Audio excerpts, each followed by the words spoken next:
मित्रांनो, बऱ्याचशा गोट्यांवर आपल्याला मस्टायटिस बघायला मिळते. आता मस्टायटिस शेतकऱ्यांना वाटतंय की किती काळजी घेतली तर मस्टायटिस होतच असतो, त्यामुळे लय कोण डोक्यात घेऊन झाले. मस्टायटिस मध्ये मुख्यतः काय होते, थानात दूध नसते. पहिल्यांदा दूध नसले की त्या आतल्या पेशी मरते, दुग्ध पेशी. त्यामुळे ते पेशी मेले की ती थानात गच्चपणा गाठ तयार झाल्या की त्यातनं पुढे जाऊन फायब्रोसिस कडे वळते. आणि बऱ्याचशा लोकांना त्यातली टेक्निक मग घावल्या, त्यामुळे काय काय गोट्यांवर मस्टायटिस 0% आहे, बघायलाच मिळत नाही. आता विषय काय असते, एकतर आपल्याकडे असणारी ब्रीड ही पण मॅटर करते मस्टायटिसला.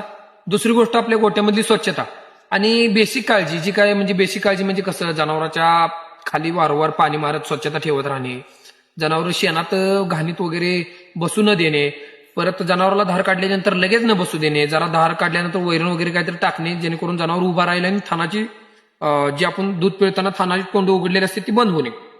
आणि जर आपल्याला वाटलं की आपल्या जनावराला मस्टायटिसचा प्रादुर्भाव व्हायला लागलाय किंवा एक लागण झाली थोडक्यात, जरा दुधाचं क्वालिटी बिघडली किंवा कासाला सूज वगैरे आलेली दिसली की लगेच आपल्या डॉक्टरांकडे योग्य निदान करून ट्रीटमेंट करून उपचार घेऊन मोकळं व्हायचं. कारण कसं असते, जेवढं लेट करेल तेवढं पुढे जाणार, पुढे गेले की प्रॉब्लेम वाढत जाणार. त्यामुळे लवकर बघायचा, कुठली गोष्ट वेळेची केली की उपचार चांगला होतोय. धन्यवाद, काळजी घ्या.